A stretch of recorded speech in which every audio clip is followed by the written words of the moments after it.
नमस्कार, मैं हूं विजय विद्रोही। तो प्रधानमंत्री नरेंद्र मोदी एक बार फिर मुख्यमंत्रियों से बात करने वाले हैं। 16 और 17 जून को ये बात होने वाली है। इससे पहले 16-17 दिन पहले प्रधानमंत्री मोदी ने मुख्यमंत्रियों से बात की थी, वीडियो कॉन्फ्रेंस की थी और उसमें एक बड़ा फैसला हुआ था लॉकडाउन को हटाने का और अनलॉक 1 को शुरू करने का। सवाल उठता है कि क्या इस बार भी कोई बड़ा फैसला होने वाला है? खास तौर से देश के 10 बड़े राज्यों के करीब 10 बड़े शहरों को लेकर क्या कोई बहुत बड़ा फैसला होने वाला है? इस पर हम बात करेंगे।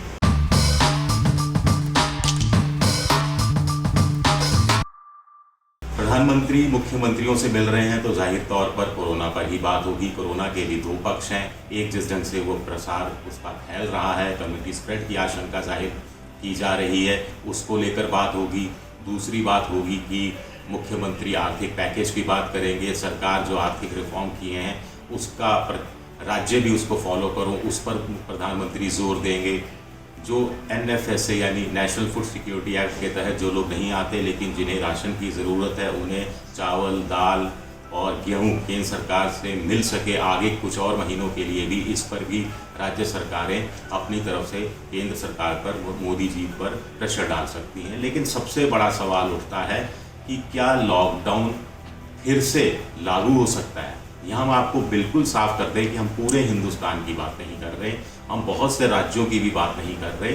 कुल मिलाकर बात हो रही है 10 राज्यों की और उसके 10 राज्यों में भी करीब 10, 12, 13, 14, 15 शहरों की।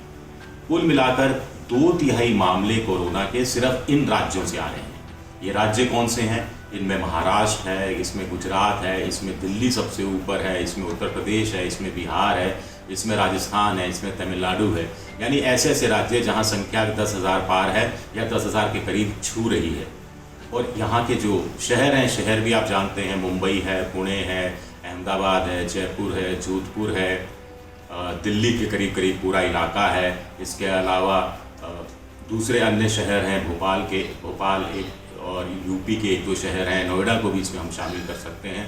तो कुल मिलाकर सारी कहानी इन 10 राज्यों के 10 बड़े शहरों तक ही सिमट कर रह गई है। और अब सवाल उठता है कि यहाँ भी कंटेनमेंट जोन तक सिमट कर रह गई है। और अब बड़ा सवाल उठता है कि क्या कोई बहुत बड़ा फैसला इन इलाके विशेष को लेकर हो सकता है? सवाल इसलिए भी उठता है क्योंकि जब बीजिंग में कुछ इलाकों में लॉकडाउन दोबारा से लागू हो सकता है तो हिंदुस्तान में क्यों लागू नहीं हो सकता? जब राजस्थान के अंदर धार्मिक गुरुओं के कहने पर धार्मिक स्थलों पर प्रवेश पर पाबंदी जारी रखी जा सकती है, तो फिर लॉकडाउन के सिलसिले में या अनलॉक को फिर लॉकडाउन में बदलने के को लेकर कोई बड़ा फैसला क्यों नहीं हो सकता? हम ये बात इसलिए भी कर रहे हैं क्योंकि बहुत से लोगों ने भी ये कहना शुरू कर दिया है कि कम्युनिटी स्प्रेड बढ़ गया है। भारत सरकार की तरफ से ना हाँ है ना इनकार, ना इससे हाँ है ना इससे वो इनकार कर रहे हैं। कुल मिलाकर बीच की स्थिति है। कहा जा रहा है कुछ क्लस्टर विशेष में, कुछ इलाके विशेष में, यानी एक शहर के कुछ मोहल्लों के की कुछ गलियों तक में कम्युनिटी स्प्रेड हो सकता है कि हो गया हो, लेकिन दूसरा पक्ष कह रहा है कि ऐसा हो गया है। दिल्ली की बात करें तो दिल्ली में स्थिति भयावह इसलिए है क्योंकि यहाँ पर टेस्ट पॉजिटिविटी रेट, TPR जिसे कहते हैं, यानी जितने लोगों को टेस्ट करते हैं उसमें कितने लोग पॉजिटिव निकलते हैं, तो ये प्रतिशत 36 तक पहुँच गया है। यानी 3 लोगों का टेस्ट अगर दिल्ली में किया जा रहा है तो उसमें से 1 पॉजिटिव निकल रहा है, यानी हर 3 में से 1 पॉजिटिव निकल रहा है। और अभी तक जो कंटेनमेंट जोन बनाए जा रहे हैं और उन पे जिस ढंग से कर्फ्यू लगा दिया जाता है, 4 पुलिस वाले बैठा दिए जाते हैं, बलियां लगा दी जाती हैं, लोगों के आने जाने पर रोक लगा दी जाती है। एक आध दिन ये चलता है, फिर धीरे धीरे लोग गलियों में आना लगते हैं और इधर उधर से कोई ना कोई जुगाड़ बैठा लेते हैं। तो ऐसे में कम्युनिटी स्प्रेड तो रुकने वाला नहीं है, बिल्कुल रुकने वाला नहीं है। तो एक बड़ा सवाल उठता है कि क्या ऐसा हो सकता है कि ऐसे क्लस्टर में जहां कम्युनिटी स्प्रेड हो गया है या उसकी आशंका बड़ी तेज़ी से जाहिर की जा रही है, वहां 15 दिन के लिए पूरी तरह से रोक लगा दी जाए, लोगों की आवाजाही पर रोक लगा दी जाए, लोगों के घर से बाहर निकलने पर रोक लगा दी जाए, बाज़ार सारे बंद कर दिए जाएं, ज़रूरी चीज़ें सरकार घर तक पहुंचाने की जिम्मेदारी अपने ऊपर ले।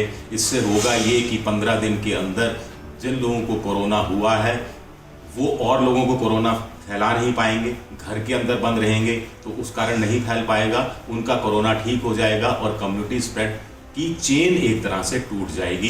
ये एक बहुत बड़ी बात है जिसकी बात कुछ विशेषज्ञ भी कर रहे हैं, लेकिन इस पर फैसला होता है या ये राज्य सरकारों पर ही छोड़ दिया जाता है, ये देखने की बात होगी। क्योंकि पहले आपको पता ही है कि भारत सरकार की तरफ से कहा जाता था कि ये रेड जोन है, ये ग्रीन जोन है, ये ऑरेंज जोन है। उसके बाद राज्य सरकारों पर छोड़ दिया गया, राज्य सरकारें तय करने लगी कि कौन सा जोन कैसा है और कहाँ किन शर्तों के आधार पर लॉकडाउन को खोलना है या नहीं खोलना है या कौन सी अतिरिक्त शर्तें लगानी है। लेकिन इससे बड़ी बात, सबसे बड़ी बात डॉक्टर गुलेरिया की बात है। डॉक्टर गुलेरिया एम्स के निदेशक हैं। उनका कहना है कि अगर लोग ये सोचकर घर से बाहर निकलें कि मेरे बगल वाला कोरोना पॉजिटिव हो सकता है या कोरोना फैलाने की संभावना आशंका रखता है और इससे मुझे बचकर रहना है, तो कोरोना से आप मुक्त हो सकते हैं। कोरोना से बहुत बड़े संकट से आप अपने आप को दूर करने की संभावना बहुत ज़्यादा पैदा कर सकते हैं, क्योंकि आप सावधानी बरतेंगे कि मुझे इस बगल वाले से बचना है तो मुझे मास्क पहनना है, मुझे इससे 2 गज दूरी बना के रखनी है, मुझे लगातार साबुन से हाथ धोने हैं और मुझे दूसरे एहतियाती कदम, जो काढ़ा है पीना है, जो कोई एक हल्की फुल्की दवाई है, वो जो बात की जा रही है वो मुझे लेनी है। तो ऐसे में आप कोरोना से बच भी सकते हैं और कोरोना को फैलाने में जो लोग दूसरे सक्रिय हैं उनसे भी अपना खुद का बचाव कर सकते हैं, क्योंकि 90% लोग, 80% लोग ऐसे हैं जिनमें बिना लक्षण के ही कोरोना फैलाने की उनमें क्षमता होती है।